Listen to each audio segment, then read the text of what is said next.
네, 여러분 그 한로로라는 가수 아시나요? 네, 사실 저도 이 가수를 안 지 얼마 안 됐어요. 제가 이 가수를 알게 된 이유는 저희 교회 옆에서 이 가수가 어떤 행사를 했는데 이 동네에 그렇게 젊은 청년들이 많지 않은 구역인데 어느 날 가니까 건물 앞에 남자 형제들이 줄을 빼곡히 서 있는 거예요. 도대체 무슨 일인가? 이 동네, 이 교회 골목에 올 이유가 없는데 봤더니 청년들의 말로는 한로로가 여기서 뭐 한다. 그래서 한로로가 누구야? 라고 해서 찾아봐서 알게 된 가수예요. 근데 제가 이 가수 노래 중에 0+0이란 노래가 있거든요. 여러분 아시나요? 네. 모르시는 분들도 있을 것 같아요. 이 부분만 들으면 여러분 아실 거예요. 난 널 버리지 않아. 너도 같은 생각이지. 네. 한노노. 네. 이 가사를 제가 듣는데 사실 이 노래가요, 뭐 정확한지 모르겠지만 제가 알기로는 이 노래가 삶을 포기하려고 하는 친구한테 전한 메시지라고 해요. 네, 그래서 근데 저는 이 노래를 듣는데 특히 이 후렴 이 부분, 난 널 버리지 않아, 너도 같은 생각이지? 라고 하는 이 부분이 삶을 포기하는 저한테 전하는 전하는 이야기가 아니라 그냥 하나님이 주는 말 같았어요. 난 널 버리지 않아, 너도 알고 있지?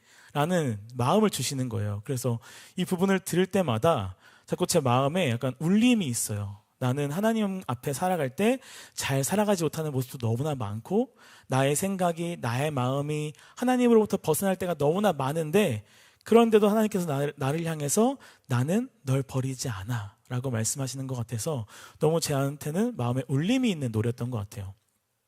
우리가 묵상하고 있는 이 갈라디아서는요, 끊임없이 예수 그리스도께서 우리를 위해 하신 일로 인하여 우리는 조건 없이 하나님께 받아들여지고 있고 사랑받고 있다고 계속 우리에게 말씀하고 있습니다.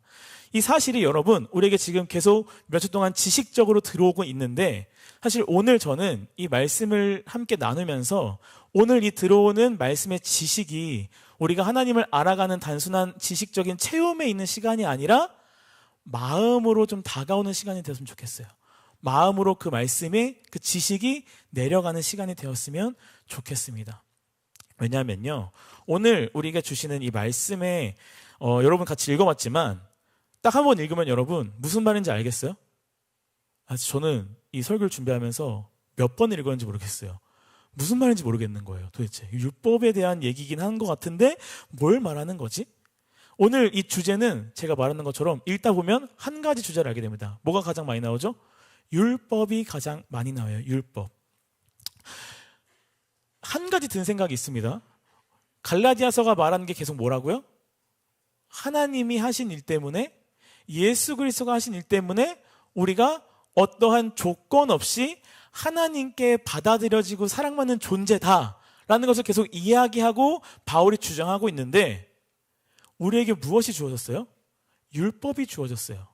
그런데 성경에서 율법은요, 이렇게 해라, 저렇게 해라, 이렇게 하지 말아라, 저렇게 하지 말아라, 너가 이거대로 행하지 않으면 복을 받지 못하고 이거대로 행하면 복을 받을 것이다 라고 하는, 어떻게 보면 조건 없이 사랑받는 우리에게 자꾸 조건을 제시한다는 것이죠. 그래서 저는 그런 생각이 드는 거예요. 조건 없이 받아들여진 우리에게 왜 이 자꾸 조건을 제시하는 율법을 하나님은 주셨을까라는 것이죠. 여러분, 율법을 왜 주셨을까요? 믿음만으로 구원을 받을 수 있는 우리인데 지금도 우리 가운데 없어지지 않은 하나의 율법이 있습니다. 뭔지 아세요? 십계명이에요. 십계명. 십계명은 구약시대에 하나님께서 시내산에서 모세에게 주신 이스라엘 백성들을 향한 율법이었습니다. 그런데 그 율법은 지금도 우리에게 지켜야 할 계명으로, 명령으로 내려오고 있다는 것이죠. 그것을 지키지 않으면 안 되는 것처럼, 그것을 지키지 않으면 구원받지 못하는 것처럼, 그것을 안 지키면 믿음이 없는 것처럼 계속 우리에게 지금도 십계명이 내려오고 있다는 거예요. 믿음만으로 구원받을 수 있다면 왜 이 십계명은 지금도 우리에게 있는 것일까라는 것이죠. 율법을 주시는 것은 무엇인가? 여러분, 율법을 왜 주셨을까요? 율법을 왜 주셨을까요? 율법을 주신 것은요, 구원의 도구가 아니에요. 뭐냐면 교육의 목적이라는 겁니다. 교육의 목적. 구원의 도구가 아니라 이 율법을 통해서 구원받는 것이 아니라 율법을 통해서 뭘 받는 거예요? 우리는 교육을 받는 거예요. 율법을 지키지 않으면 하나님께서 벌을 내리시고 율법을 지키면 복을 주신다라고 하는 그 구약의 이야기, 지키지 않으면 벌을 내리고 징계를 주신다라고 말씀하시죠. 그런데 여러분, 이 징계는요, 우리가 한 가지 구분해야 될 게 있어요. 조금 어려울 수도 있는데, 징계는 형벌과 구별해야 됩니다. 뭐라고 구별해야 된다고요? 형벌과 구별해야 돼요. 이 형벌은요, 심판의 의미가 담겨진 법적 용어예요. 그래서 형벌은 우리의 죄에 대해서 하나님이 심판하시고 그것에 대해서 마땅히 대가를 치러야 하는 것을 형벌이라고 합니다. 마땅히 대가를 치러야 해요. 여러분, 우리의 죄에 대한 대가를 누가 치르셨죠? 예수님께서 다 치르셨습니다. 그러니까 우리한테는 형벌이 있어요, 없어요? 형벌이 있어요, 없어요? 없어요. 그러나 우리에게 뭐가 있습니까? 징계는 있다라는 겁니다.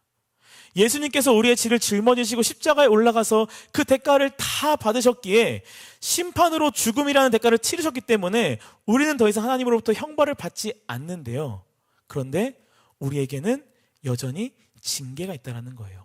이 징계는요, 가정에서 받는 벌이라고 생각하면 됩니다. 가정에서 받는 벌. 부모가 아이를 바라게 자르게 하기 위해서, 아이가 잘못한 것을 깨닫게 하기 위해서 뭘 주죠? 벌을 줘요. 그죠?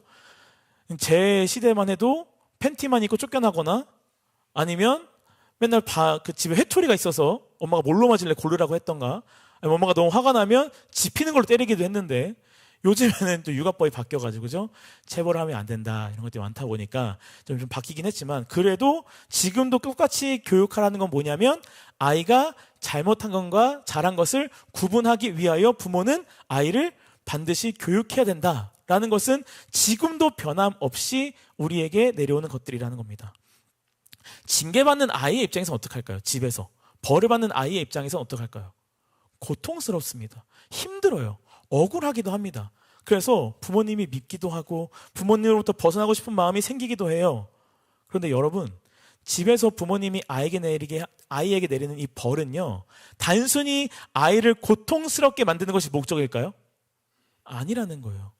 고통을 주지만 그 가운데 이 아이가 바른 길로 자라나도록 하는 것이 참된 목적이고 그 아이를 교육하기 위한 목적이라는 겁니다.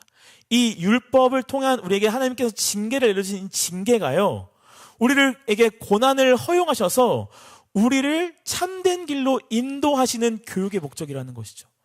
십계명이 주는 그 10가지의 계명이 단순히 너희가 지키지 않으면 너희는 벌을 받게 될 것이고 지키지 않으면 너희는 고통 가운데 놀게 할 거야, 난 너희를 고통스럽게 만들 거야 라고 하는 목적으로 주신 게 아니라, 이것을 지킬 때 너희가 바른 길로, 너희가 정말 나아가야 하는 길을 알고 그 길로 나아갈 수 있어 라고 하는 교육의 목적으로 이렇게 주셨다는 겁니다. 근데 여기서 한 가지 기억해야 될 게 있어요. 징계와 제가 그 형벌을 비교했는데요. 그러면 형벌은 우리가 심판이라고 하는 어떤 법적 용어라고 했는데, 이 시작점이 다르기 때문에 또 구별하는 거예요. 징계는 뭐로 시작하냐면 하나님의 사랑으로부터 시작합니다. 가정에서 아이에게 벌을 주는 것은 부모가 아이를 향한 사랑으로부터 벌을 주는 것처럼 우리에게 내려지는 징계는 하나님의 사랑으로부터 시작된다는 거예요.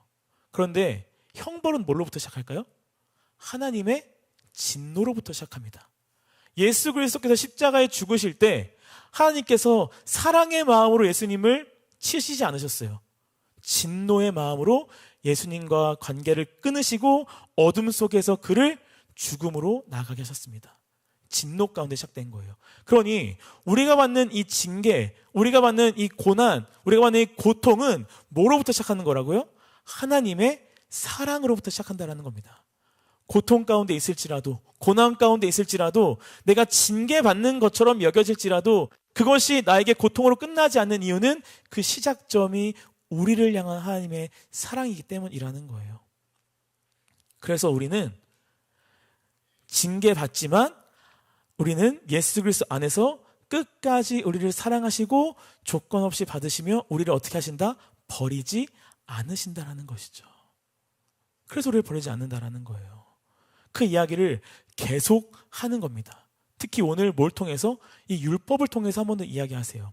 오늘 이 갈라디아서 함께 읽은 이 말씀은요, 제가 말씀드린 것처럼 율법에 대해서 이야기하고 있습니다. 한번 쭉 읽으면 무슨 말이야? 정리가 안 될 수도 있는데 제가 한번 여러분 하나하나 다 찝어드리지 못하지만 어떤 의미가 담겨 있는지를 제가 한번 더 오늘 말씀을 통해서 정리해 드릴게요. 우리 15절 말씀 같이 한번 읽어볼까요? 시작하는 15절 말씀 같이 한번 읽어보겠습니다. 시작. 형제들아, 내가 사람의 예대로 말하노니 사람의 언약이라도 정한 후에는 아무도 패하거나 더하거나 하지 못하느니라. 여기 딱 15절부터 시작되는 단어 한 가지가 있어요. 뭐죠? 언약. 그죠? 우리가 율법, 언약, 뭐 약속 이런 단어 쓰는데 언약이라는 단어가 갑자기 나옵니다. 여러분, 이 언약이라는 단어는 제가 말한 것처럼 율법, 약속이라는 의미가 담겨져 있는데요. 많은 신약학자들이 이 15절에 나타난 이 언약이 가지는 의미가 약속의 의미보다 더 큰 이 의미를 담고 있다고 하는데 무엇을 담고 있냐면 유언을 담고 있다고요. 유언. 유언이 뭔지 아세요? 사람이 죽기 전에 꼭 지킬 수 있도록 마지막으로 남기는 말이라는 거예요. 여러분, 유언이 가지는 특징은 뭐죠? 이것이 유언이 중간에 바뀔 수가 있어요, 없어요? 바뀔 수가 없어요. 그 사람이 죽고 나면 그 사람이 한번 내뱉은 말은 유언이 바뀌지 않고 그 유언대로 쭉 말씀이 이어진다라는 거예요. 어떤 상황에 따라 혹은 누군가에 따라 바뀌어지는 것이 아니라 유언은 내뱉은 그대로 끝까지 지켜지게 된다는 것이죠. 오늘 이 16절부터 18절까지 말씀 읽으면 말씀들이 나와요. 이 언약, 그 약속들은 아브라함과 그 자손의 때부터 하신 말씀이셨다 라고 이야기를 합니다. 여러분, 이 바울이요, 지금 누구랑 갈라디아서에서 싸우고 있죠? 누구랑 싸우고 있어요? 거짓 교사들이랑 싸우고 있어요. 거짓 교사들의 주장이 뭐였어요? 기억하시나요? 거짓 교사들의 주장이 뭐였어요? 너희들이 구원을 받으려면 어떻게 해야 된다? 예수님을 믿는 것뿐만이 아니라 뭘 해야 된다? 율법을 지켜야 된다. 그 율법이 너희들의 구원을 완성할 거야. 구약에 보면 하나님이 율법을 지켜야 너희를 구원한다고 말씀하셨거든. 이란 주장을 가지고 있어요. 그런데 오늘 그들과 싸우고 있는 바울이 뭘 이야기하냐면 이 언약, 하나님의 약속을 이야기하면서 변하지 않는 유언 같은 이 약속이 언제부터 시작된 거냐면 아브라함 때부터 시작한 거야 라는 것을 말하고 있다는 겁니다. 그때 이 아브라함에게 하신 약속이 무엇인지 여러분 아세요? 아브라함이 무엇을 약속하셨냐면요, 하나님께서 아브라함에게 내가 너에게 씨를 통하여 많은 백성들을 이뤄가시겠다라고 말씀하신다라는 거예요. 자, 이 약속을 하겠습니다. 근데 여러분, 율법이라는 건요, 언제 시작하는 줄 아세요? 오늘 바울은 아브라함 때부터 이 약속이 시작되었어 라고 이야기하는데 이 말씀 가운데 보면요,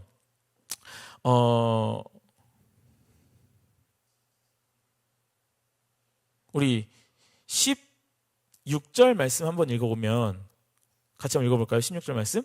이 약속들은 아브라함과 그 자손에게 말씀하신 것인데 여럿을 가리켜 그 자손들이라 하지 아니하시고 오직 한 사람을 가리켜 내 자손이라 하셨으니 곧 그리스도라. 아브라함에게 너희에게 씨를 통하여 여러 명의 백성들을 이뤄가시겠다라고 약속하셨어요. 창세기 15장에. 그런데 여러분, 이 여러 명의 백성들을 이뤄가시겠다라고 하니까 우리는 어떤 생각을 해요? 아, 하나님이 백성들을 수많이 이뤄가시겠구나 라는 생각을 하잖아요. 그런데 그 시작이 뭐냐면 너의 씨를 통해서예요. 씨를 통해서. 이 씨는요, 복수가 아니고 단수예요. 단 하나의 씨를 통해 여러 명을 이뤄가시겠다라고 하는 것인데 이것은 뭐냐면요, 하나님께서 아브라함에게 한 분을 약속하신 거예요. 그 한 분 안에 뭐가 있다는 거예요? 여러 명의 하나님의 민족들이 있다는 거예요. 그러니까 하나님께서는 아브라함에게 주신 이 약속부터가 뭘 그리고 있다는 거예요? 예수 그리스도 한 분만을 그리고 있다는 거예요. 그리고 또 얘기합니다. 이 율법이 여러분, 제가 물어봤는데 아브라함 때 약속을 주셨는데 하나님의 율법은 언제 주셨어요? 십계명을 언제 주셨어요? 모세 때 주셨어요. 모세는 언제 인물인지 아세요? 모세는 언제 인물이에요? 아브라함보다 훨씬 전의 인물이에요. 아브라함보다 훨씬 전의 인물입니다. 그래서 오늘 17절에 보면 이렇게 이야기해요. 내가 이것을 말하노니 하나님께서 미리 정하신 언약을 430년 후에 생긴 율법이 폐기하지 못한다 라고 이야기해요. 하나님께서 이 아브라함 전에 430년 전에 모세에게 율법을 한참 전에 주셨는데 그 율법의 약속이 어디까지 이어지는 거예요 지금? 아브라함까지 이어지는 거예요. 근데 아브라함에게 하신 약속이 뭐예요? 한 분을 얘기하는 그리스도를 얘기한다는 거죠. 그러니까 이 지금 거짓 교사들 너희가 율법을 지켜야 구원받을 수 있다고 얘기하지만 하나님께서는 이미 모세 때부터 주신 계명과 아브라함 때부터 이어지는 모든 이야기를 통해서 계속 누구를 약속하고 있다는 거예요? 우리에게 그리스도 한 분을 약속하고 있다라고 말씀하고 있다는 겁니다. 조금 어려운 이야기처럼 느껴지는데 여러분, 하나님께서 430년 전에 모세에게 율법을 주시기 한참 전에 하나님께서 아브라함에게 약속을 주셨는데 그 약속은 예수 그리스도를 말씀하고 있었다는 거예요. 그 약속이 어디까지 이어지는 거예요? 율법으로 이어지는 것이고 율법이 지금 우리까지 이어지는 것. 그 약속은 무엇이다? 유언과 같은 의미를 담겨져 있기에 변하지 않는다. 그 그리스도를 한 분 약속하신 그 모든 것이 지금까지 이어지고 있다는 것입니다. 여기서 한 가지 우리가 더 기억해야 될 것은 뭐냐면요, 아브라함에게 하신 약속을 제가 말씀드렸는데 이 약속이 어떤 약속인지를 우리가 알아야 돼요. 이 약속은 무조건적인 약속입니다. 여러분, 조건이 붙은 약속이 아니라, 우리 보통 약속할 때 어떻게 하죠? 너 이렇게 하면 이렇게 해줄게 하는 약속을 많이 하는데, 하나님께서 우리에게 주신 약속은 조건이 있는 약속이 아니라 무조건적인 약속이라는 거예요. 이게 무슨 말이냐면, 아브라함과 하나님께서 이 약속, 언약을 하실 때 수많은 민족과 땅의 약속을 주시는데, 그때 이 약속을 내가 지키겠다라고 하면서 맹세하면서 하는 의식이 있거든요. 우리는 보통 약속할 때 어떻게 해요, 여러분? 우리 보통 약속할 때 어떻게 해요? 새끼소방을 걸고 엄지 찍고 복사하고 스캔 걸고 사인하고 난리를 쳐요. 그죠? 꼭 지키겠다는 맹세로. 이때는 어떻게 하느냐면요, 동물을 갖고 옵니다. 그리고 동물을 반으로 쪼개요. 그리고 동물을 반으로 쪼개서 하나 놓고 그 사이를 걸어가는 의식을 해요. 이게 뭐냐면, 내가 약속을 지키지 않으면 이 동물과 같이 찢어지고 쪼개지겠다라고 하는 약속인 거예요. 내 목숨을 걸고 한 약속이에요. 그래서 이 약속은 보통 그냥 뭐 저랑 개인적으로 하는 약속이 아니라 국가적 조약할 때 많이 했던 행위입니다. 그래서 이 두 개 쪼개진 동물 사이로 그 두 국가의 수장들이 지나가는 거예요. 그래서 너가 이걸 안 지키면, 너가 이걸 안 지키면 우리 서로는 이 약속을 안 지킨 대가로 찢어지고 쪼개지겠다라고 하는 것을 약속한다는 것이죠. 그런데 하나님께서 이 약속을 하기 위하여, 아브라함과 약속하기 위해서 동물을 반으로 쪼개십니다. 그리고 그 사이를 지나가는데 누구만 지나가요? 하나님만 지나가요. 제가 아까 얘기했죠. 원래 누가 지나가는 거라고요? 약속의 대상자가 다 지나가야 돼요. 서로가 서로에게 이 약속을 안 지키면 누구 하나는 찢어지고 쪼개져 죽는다라는 맹세를 하는 거기 때문에. 그런데 하나님은 아브라함과 약속을 하면서 이 의식 가운데 아브라함과 함께 지나가는 것이 아니라 하나님만 지나가신다라는 거예요. 이것을 무엇을 의미할까요? 이것은 무엇을 의미할까요? 내가 너에게 한 약속을 지키지 않으면 내가 어떻게 하겠다? 찢어지고 쪼개져 죽겠다. 그런데 아브라함, 네가 약속을 지키지 않아도 어떻게 하겠다? 내가 찢어지고 내가 쪼개져 죽겠다라고 하는 거예요. 무엇을 의미하는 거면요, 내가 한 너와의 약속은 너의 어떠함 때문에 이뤄가는 것이 아니라 나의 어떠함으로 이뤄가는 것이다 라고 말씀하시는 거예요. 네가 잘하고 못함을 통해서 약속을 이뤄가는 게 아니라, 네가 잘하고 못하고 중요하지 않아.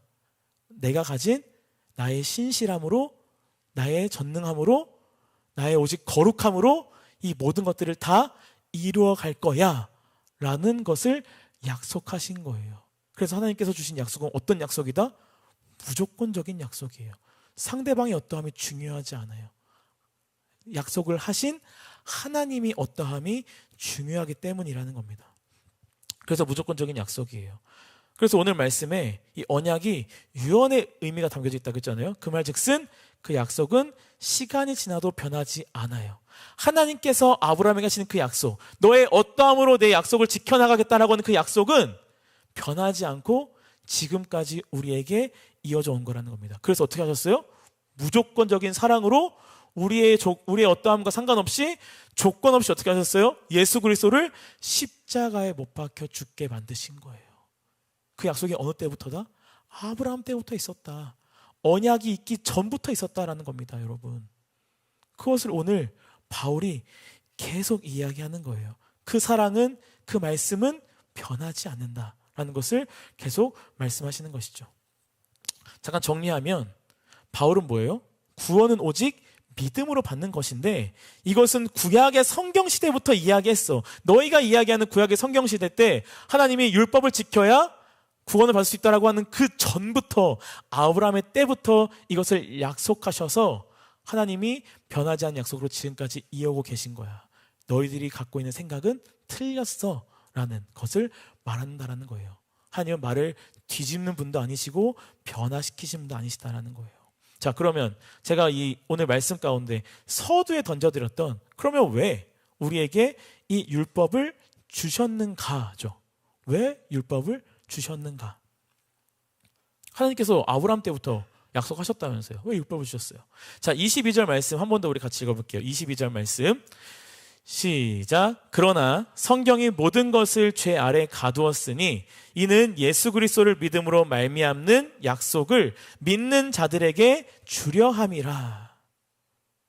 율법을 우리에게 주신 이유를 오늘 뭐라고 이야기하고 있냐면요, 사람들을 죄 아래 가두기 위해서 주셨다고 이야기해요. 사람들을 죄 아래 가두기 위해서 주셨다는 거예요. 그래서 19절에도 보면요, 범법함으로 더해진 것이라는 거죠. 율법이. 이 범법함은 누가 범법했을까요? 누가 법을 어기는 걸까요? 우리가 어기는 거예요, 사람이. 그죠? 사람들이 하는 것이에요. 이게 무슨 말이냐면, 하나님께서 아브라함 때부터 약속하셨고 그 약속을 무조건적인 사랑, 무조건적인 약속으로 주셨어요. 우리의 어떠함이 아닌 하나님의 어떠함을 이루어 가시는 거죠. 그래서 예수 그리스도의 십자가 사건도 우리의 어떠함이 아닌 하나님의 신실하심과 그분의 사랑으로 이루어 가셨다는 겁니다. 우리는 이 사실을 잘 알고 있어요. 그리고 우리는 이거를 복음이라고 이야기하고 이것을 뭐라고 얘기해요? 기쁜 소식이라고 이야기한다는 것입니다. 그죠? 이것을 우리 기쁜 소식이라고 이야기해요. 그런데 여러분, 나를 위해서 예수님께서 십자가에 못 박혀 죽으셨다는 그 사실을 정말 미친 듯이 기쁜 소식으로 여기고 기쁜 소식으로 받아들이는 사람이 얼만큼 있냐라는 거예요. 예수님이 나를 위해서 십자가에 죽으셨다는 그 사실을 기쁜 소식이라고 여기지 않는 사람이 있어요? 없어요. 근데 그 사실이 나한테 진짜 기쁜 사람이 있어요? 네. 발가락 드세요. 생각보다 그 소식이 기쁜 소식인 걸 아는데 그 소식을 진짜 기뻐하는 사람이 우리에게 그렇게 많이 나타나지 않을 때가 있다는 겁니다. 왜 그럴까요? 그 소식을 잘 알고 있는데도 우리는 왜 기뻐하지 못하는 것일까요? 여러분, 제가 주식에 관심 있는 건 아닌데 요즘 인터넷 보니까 핫한 소식 중에 하나가 이 SK 하이닉스가 굉장히 핫하더라고요. 그죠? 네. 이 SK 하이닉스 직원들 성과급에 대해서도 엄청 핫하고, 또 이 주식이 오른 그 퍼센티지나 그런 거 이렇게 이득 본 사람들이 굉장히 핫하더라고요. 네, 표정 변화가 있는 사람들이 있는데, 네. 여러분, 이 SK 하이닉스가 엄청 뛰었다, 주식이 뛰었다라고 해서 제가 기쁠까요, 기쁘지 않을까요? 전 기쁘지 않아요. 슬플까요, 슬프지 않을까요? 슬프지도 않아요. 왜 그럴까요?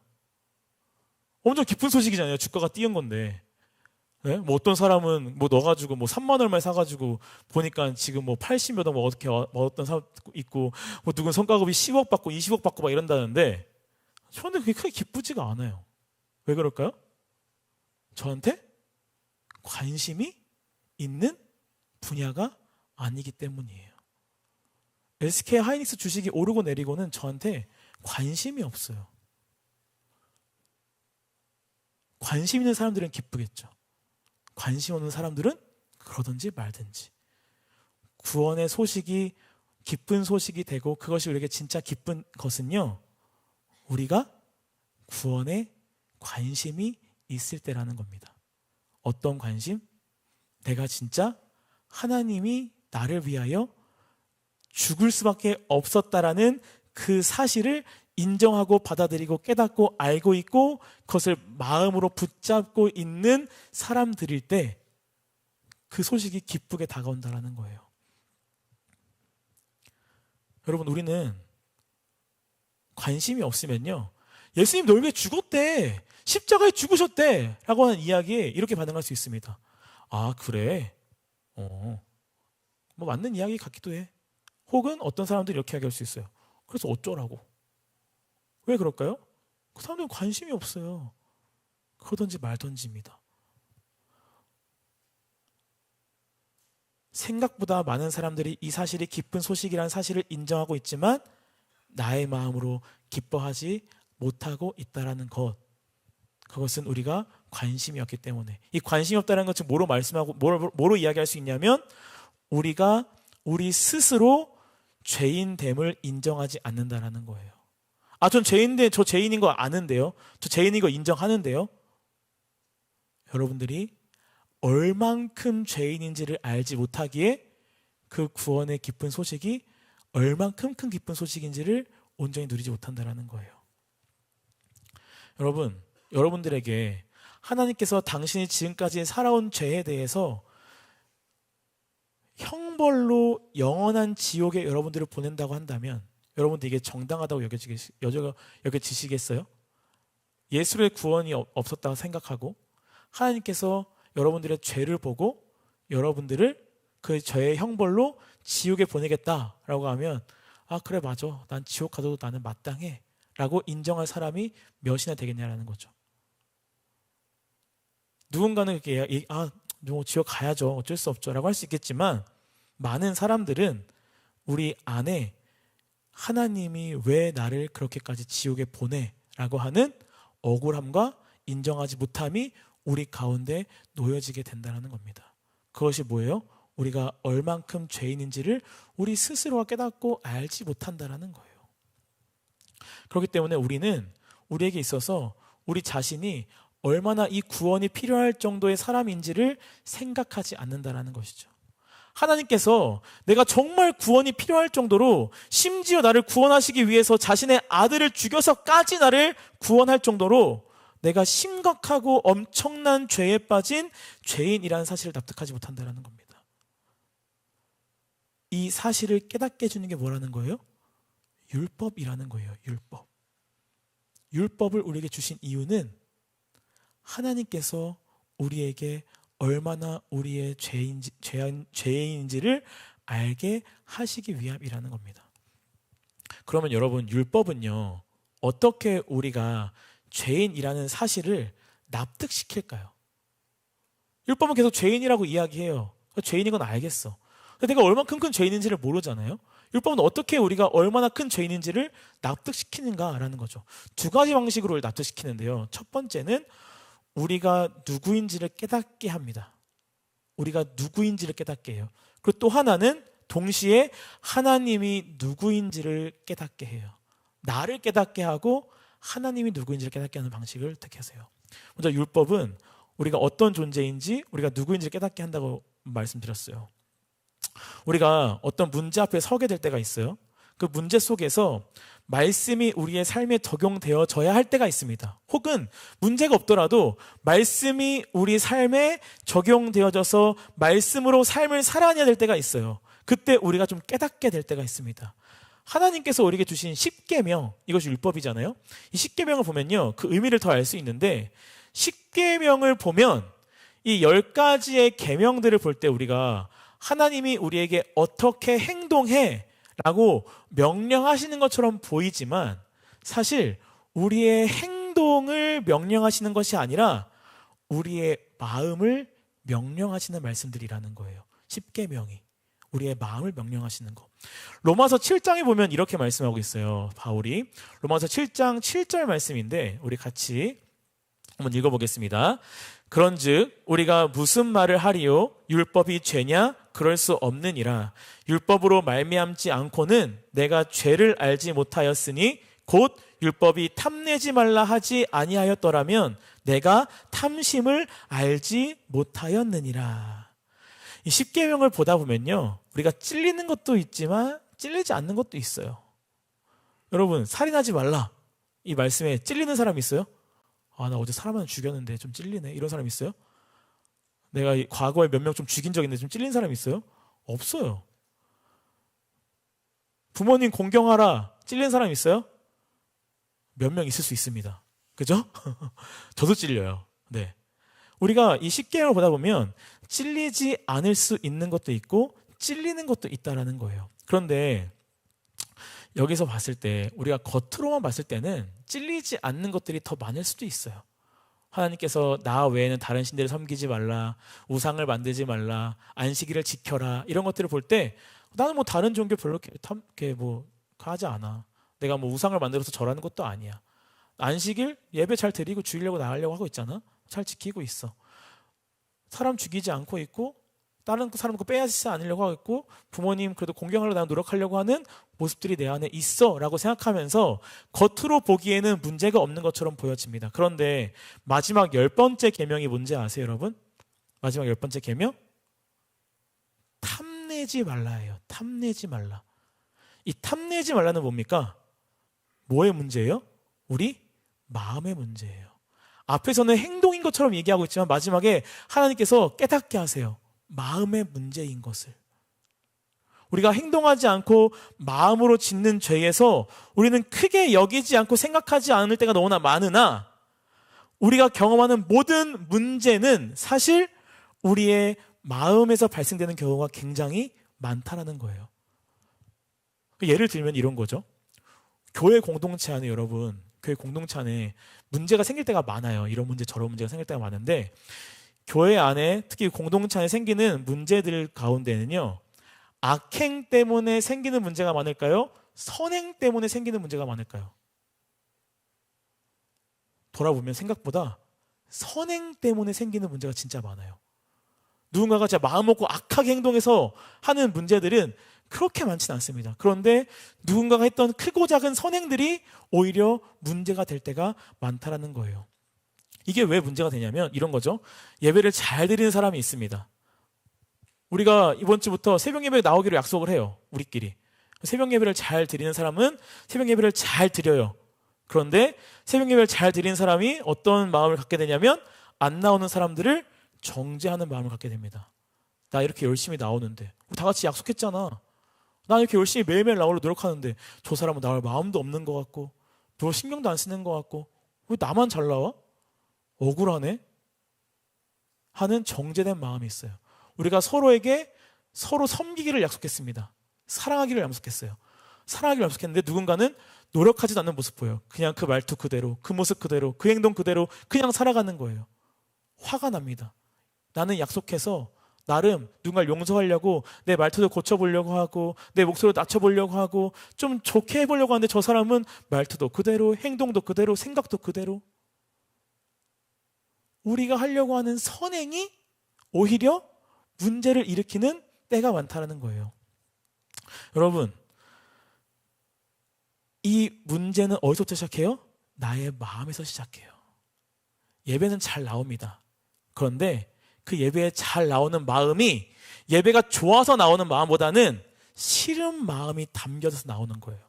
그러니까 나만 하는 게 억울하고 나만 하는 게 화가 나고 이런 거죠. 자, 여러분들이 게임을 하거나 쇼핑을 하거나 운동을 해요.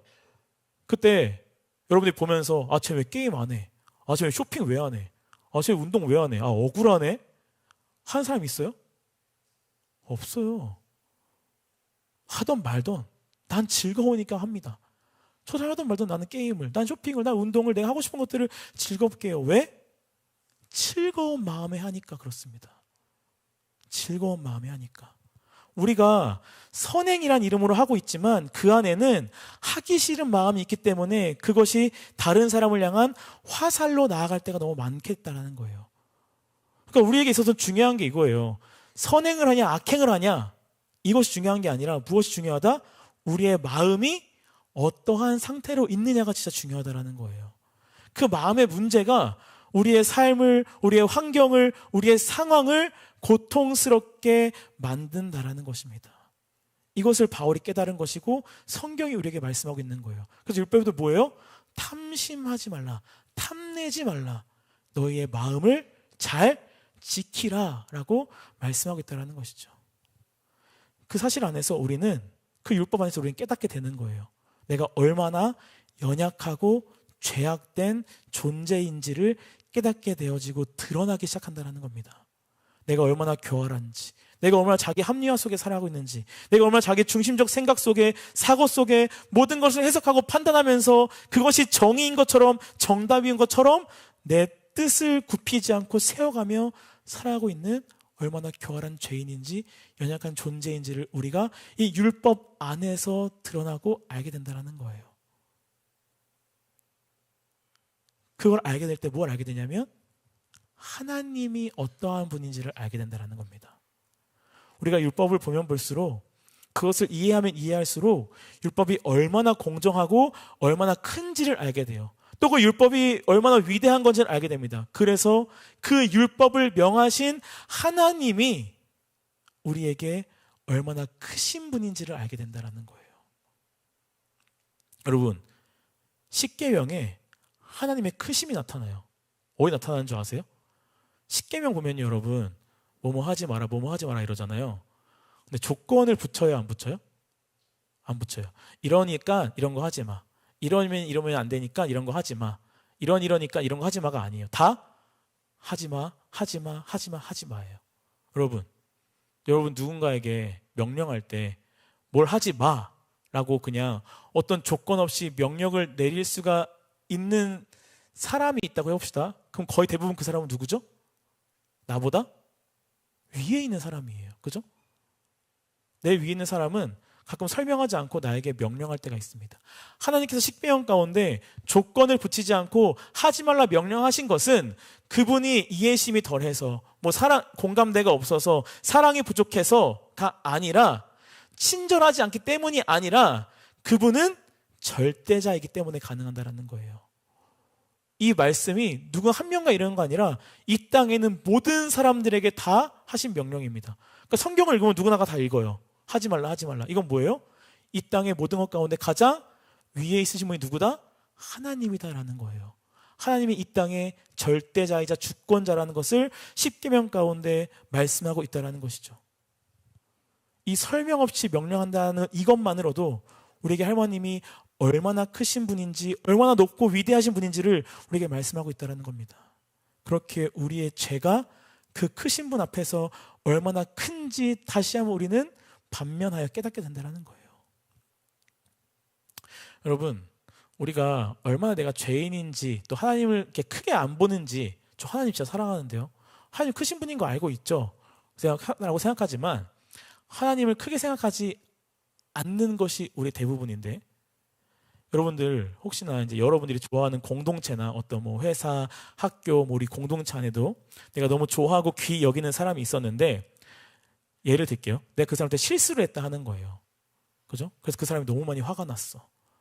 나는 이 사람한테 사과를 해야 되겠는데 아직 못하고 있는 거예요. 여러분 어떻게 해요?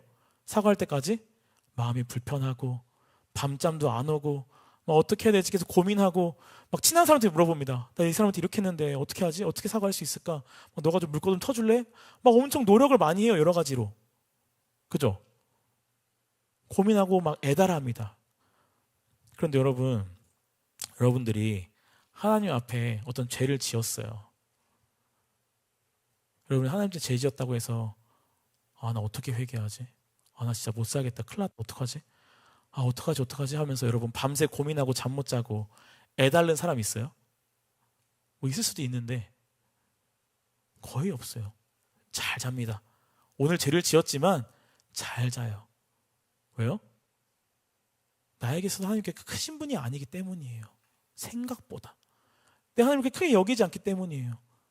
사람을 크게 여기기 때문에 그 사람에게 잘못하면 어떻게 용서받을까에 대한 고민과 고뇌와 고통을 막 누려가는데 하나님 앞에 죄를 지었을 때는 생각보다 그것에 대해서 마음을 다 내어놓고 내가 막 교회 나와서 막 어떻게 기도할 수 없을까 막 교회 문 열어달라고 막 기도하고 싶다고 막 문드는 사람 없어요.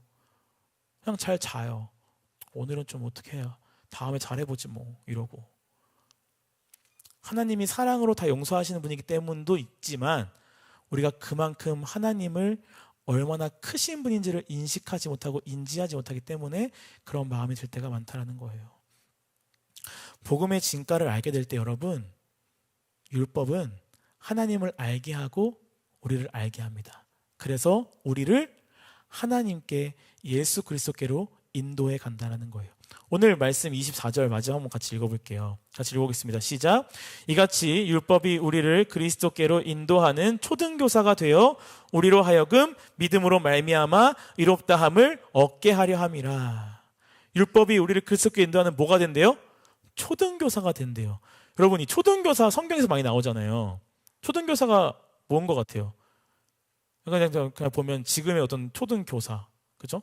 아이들 가르치는 사람인가? 알 수 있겠지만 이 초등교사는요, 고대 그리스 세계에서는 아이를 학교로 데려가는 일종의 노예였어요. 노예.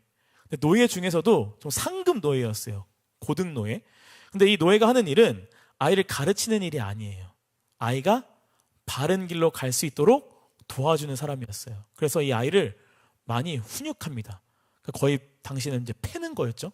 학교 안 가? 패. 엄마 말씀 안 들어? 패. 너가 이 율법을 어겼어? 패. 이런 게 이 초등교사의 역할이에요. 그러니까 이 율법이 뭐라는 거예요? 초등교사가 되어서 우리를 누구에게 인도해 주는 거라는 거예요?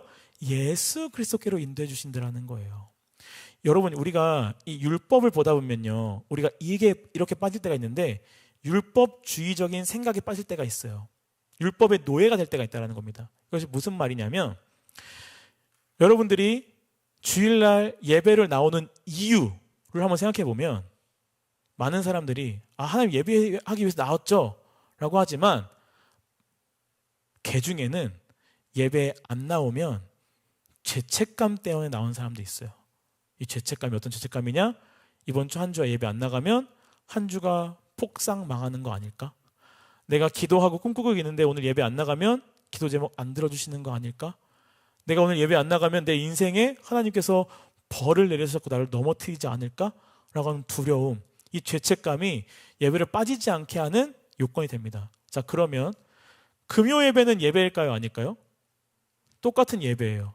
금요 예배 때 안 나오는 거랑 주일 예배 때 안 나오는 거랑 우린 더 죄책감이 어디에 많을까요? 주일 예배에 많아요. 왜요? 왜요? 주일 예배가 더 커 보이거든요. 그죠? 금요 예배는 뭐 이번 주 안 나가면 다음 주 나가지 뭐 이렇게 생각하고 잘 안 나온 사람들이 있어요. 그러니까 이게 뭐예요? 우리가 율법의 노예로 살아갈 때가 있다는 겁니다. 노예로 살아갈 때. 그런데 여러분, 이거 뭐 나쁘다고 할 수만은 없어요. 왜냐하면 우리가 율법의 노예로 살아가서 죄책감 때문에 순종하는 시간들, 참아가는 과정들이 있지만 이 과정들을 겪어나가면서, 시간들을 겪어나가면서 우리가 복음을 진정으로 깨닫는 순간이 오기도 하기 때문이에요. 제가 그래서 여러분들한테 가끔 우스갯소리를 얘기하는 게, 잠자려고 해도 어디서 와서 자라? 교회 와서 자라고 하는 얘기 있잖아요. 집에서 편하게 자지 말고 예배에 와서 졸아라 라고 하는 이유가 뭐냐면, 우리가 억지로 순종하고 하는 것처럼 보이지만 그래도 그 가운데 이 율법이 주는, 율법의 노예처럼 보이는 이 어둠의 터널 가운데 있는 것처럼 보일지라도 하나님께서 그때 복음을 깨닫게 하는 순간이 오게 될 때 우리가 얼마큼 죄인인지, 하나님이 누군지를 알게 되는 순간이 다가온다라는 거예요. 그래서 그때가 되면 우리는 하나님 앞에 자발적으로 무릎 꿇고 자발적으로 순종하고 자발적으로 하나님 앞에 의무가 아닌 기쁨으로 나아가게 된다는 것입니다. 여러분, 지금 여러분들은 어떤 단계에 있는지 한번 생각해 봤으면 좋겠어요. 나는 지금 어떤 단계에 있는가? 율법이라는 터널을 통과하고 있는가? 아니면 여전히 그 터널 입구에서 머뭇거리고 있는가? 그 유진 피터슨이라고 하는 분이 계시는데, 이분이 이 갈라디아서 말씀을 가지고 설교할 때 제목을 뭐라고 했냐면 실패할 자유라고 했어요. 실패할 자유. 우리는 실패하면서 자유롭다는 거예요. 우리는 실패하지만 자유롭다. 우리가 복음을 알아가는 과정 가운데 우리는 여전히 죄를 짓고 무너지고 넘어지고 말씀으로부터 도망가려고 하고 해보려고 해도 안 되는 부분들이 참 많아서 늘 실패하는 순간들도 있고 하나님과의 사랑의 시간들이 어느 순간 식어버려서 이 마음의 공허함만 가득한 채 살아가는 시간들을 겪기도 할 수도 있지만 하지만 우리는 이런 실패 속에 있더라도 이 터널을 지나 참된 복음의 길에서 주님을 만나도록 계속 하나님은 우리를 인도하고 계신다라는 거예요. 이게 뭐예요? 우리를 버리지 않고 함께하고 계신다라는 겁니다. 그래서 우리는 실패하지만 자유할 수 있다라는 거예요. 우리가 죄악된 마음과 죄악된 모습으로 나아가는 것처럼 보이고 그렇게 행동했을지라도 하나님께서는 그것을 선으로 인도해 가시는 분이라는 거예요. 왜요? 하나님은 변하지 않는 약속을 하셨거든요. 우리를 끝까지 사랑하시고 우리를 구원해 내시겠다고. 우리의 어떠함이 아닌 그분의 신실함과 그분의 성실함과 그분의 크심으로 인도해 내시겠다고 말씀하셨거든요. 그래서 우리는 실패할 수 있습니다, 여러분. 고난 가운데 빠질 수 있고 넘어질 수 있어요. 그러나 그 안에 하나님의 사랑으로 인하여 자유할 수 있다는 겁니다. 그래서 여러분들은 내가 지금 조금 넘어져 있고 조금 내 마음에 어둠이 가려져 있고 내 신앙이 조금 무너져 있고 하나님 바라보지 않을 수 있고 누군가를 용서하는 마음이 잘 안 될 수 있고 하나님이 말씀하시는 그 말씀들이 내 삶으로 잘 지켜내어지지 않은 삶 가운데 있을지라도 누구를 바라봐야 돼요? 하나님을 바라봐야 돼요. 그때 하나님께서 여러분들을 다시 일으켜 세우실 것입니다. 그래서 여러분들 모든 것을 선으로 이루어 가실 거예요. 왜요? 그분은 우리를 사랑하시기 때문에. 그래서 이 사실을 여러분 기억하면서 이 한 주간 내 이 말씀을 붙잡고 하나님 앞에 어떻게 살아가야 할지를 다시 한번 마음으로 되새기고 기도하는 시간이었으면 좋겠습니다.